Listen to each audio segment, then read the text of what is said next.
Hi friends, welcome back to my YouTube channel. ಇವತ್ತಿನ recipe ಬಂದು ಬದನೆಕಾಯಿ ಗೊಜ್ಜು ಮಾಡ್ತಾಯಿದ್ದೀವಿ. ಇದಕ್ಕೆ ಬೇಕಾಗಿರೋ ಸಾಮಗ್ರಿ 2 ಟೊಮೆಟೊ, 2 ಈರುಳ್ಳಿ, ಕೊತ್ತಂಬರಿ ಸೊಪ್ಪು, ಮನೇಲಿ ಮಾಡಿರೋ ಗರಂ ಮಸಾಲ, ಶುಂಠಿ ಬೆಳ್ಳುಳ್ಳಿ ಪೇಸ್ಟ್ ಮತ್ತು ಬದನೆಕಾಯಿ. ಟೊಮೆಟೊ ಈರುಳ್ಳಿನ ಸಪ್ರೇಟಾಗಿ ಮಿಕ್ಸಿ ಮಾಡಿಟ್ಕೊಳ್ಳೋಣ. ಎರಡನ್ನೂ ನೀಟಾಗಿ ಪೇಸ್ಟ್ ಮಾಡಿಟ್ಕೊಳ್ಳೋಣ. ಈಗ ಬದನೆಕಾಯಿನ 4 ಭಾಗ ಆಗಿ ಕಟ್ ಮಾಡ್ಕೋಬೇಕು. ನೋಡಿ, ಈ ಥರ 4 ಭಾಗ ಮಾಡ್ಕೊಳ್ಳಿ. ಇದನ್ನು ನೀರಲ್ಲಿ ಹಾಕಿಟ್ಕೊಳ್ಳಿ, ಇಲ್ಲಾಂದರೆ ಕಪ್ಪಾಗಿಬಿಡುತ್ತೆ. ಇವಾಗ ಬಾಣಲೆಗೆ ಎಣ್ಣೆ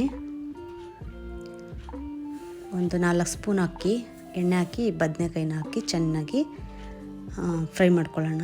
ಇದು ಸ್ವಲ್ಪ ನೀರಲ್ಲಿ ಹಾಕಿದ್ರಿಂದ ಸ್ವಲ್ಪ ಎಣ್ಣೆ ಜಾಸ್ತಿ ಸಿಡಿತಿದೆ.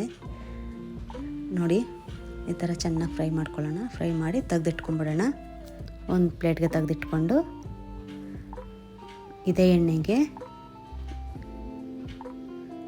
ಈರುಳ್ಳಿ ನಾವು ರುಬ್ಬಿಟ್ಕೊಂಡಿದ್ವಲ್ಲ, ಆ ಈರುಳ್ಳಿ ಪೇಸ್ಟ್ ಹಾಕಿ ಚೆನ್ನಾಗಿ ಹುರ್ಕೋಬೇಕು. ಇದನ್ನು ಹಸಿ ಸ್ಮೆಲ್ ಹೋಗೋವರೆಗೂ ನಾವು ಹುರ್ಕೋಬೇಕಾಗುತ್ತೆ.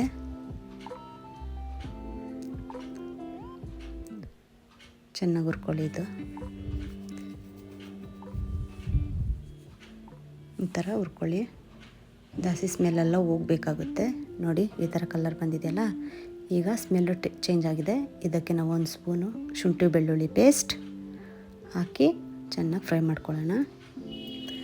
ಮತ್ತು ನಾವು ರುಬ್ಬಿಟ್ಟಿರೋ ಟೊಮೆಟೊ ಪ್ಯೂರಿ ಹಾಕಿ ಚೆನ್ನಾಗಿ ಎಣ್ಣೆ ಬಿಡೋವರೆಗೂ ಹುರ್ಕೋಬೇಕು.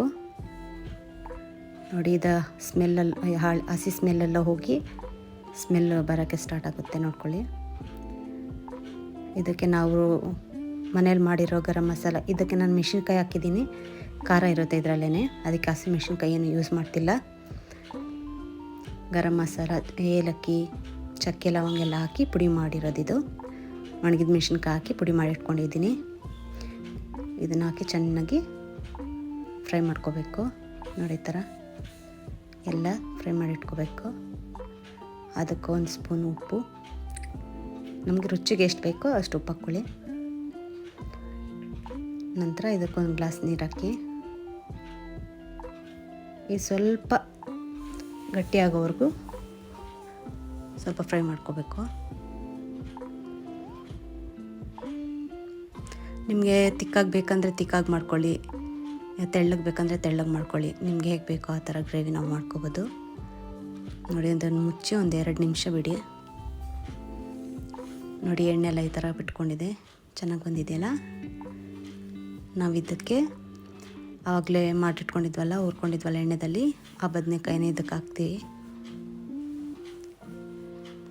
ಹಾಕಿ ಇನ್ನೂ ಸ್ವಲ್ಪ ಗಟ್ಟಿಯಾಗೋವರೆಗೂ ನಾವು ಇದನ್ನು ಬೇಯಿಸ್ಕೋಬೇಕಾಗುತ್ತೆ. ನಾವು ಆಗಲೇ ಎಣ್ಣೆಯಲ್ಲಿ ಸ್ವಲ್ಪ ಬೇಯಿಸ್ಕೊಂಡಿರ್ತೀವಿ, ಬೆಂದಿರೋ ತರದವಾಗ ಈಗ ಇದರಲ್ಲಿ ಹಾಕಿ, ಯಾಕಂದರೆ ಅದಕ್ಕೆ ಉಪ್ಪು ಮಸಾಲೆ ಎಲ್ಲ ಹಿಡಿಬೇಕಾಗುತ್ತಲ್ಲ, ಅದಕ್ಕೆ ಇದನ್ನು ಮುಚ್ಚಿ ಒಂದು 5ರಿಂದ 6 ನಿಮಿಷ ಬೇಯಿಸ್ಕೊಂಡ್ರೆ ಸಾಕಾಗುತ್ತೆ. ನೋಡಿ, ಎಷ್ಟು ಚೆನ್ನಾಗಿ ಕಾಣಿಸ್ತಾ ಇದೆಯಲ್ಲ. ತಿನ್ನೋಕ್ಕೂ ಮಾತ್ರ ಸೂಪರಾಗಿರುತ್ತೆ. ನೋಡಿ, ಬದನೆಕಾಯಿ ಎಲ್ಲ ತುಂಬ ಚೆನ್ನಾಗಿ ಬೆಂದಿದೆ. ನೋಡಿ, ಈಗ ಎಲ್ಲ ಗಟ್ಟಿಯಾಗಿದೆ. ನೋಡಿ, ಬದನೆಕಾಯಿ ಗೊಜ್ಜು ರೆಡಿಯಾಗಿದೆ. ನೋಡಿದ್ದಕ್ಕಾಗಿ ಧನ್ಯವಾದಗಳು.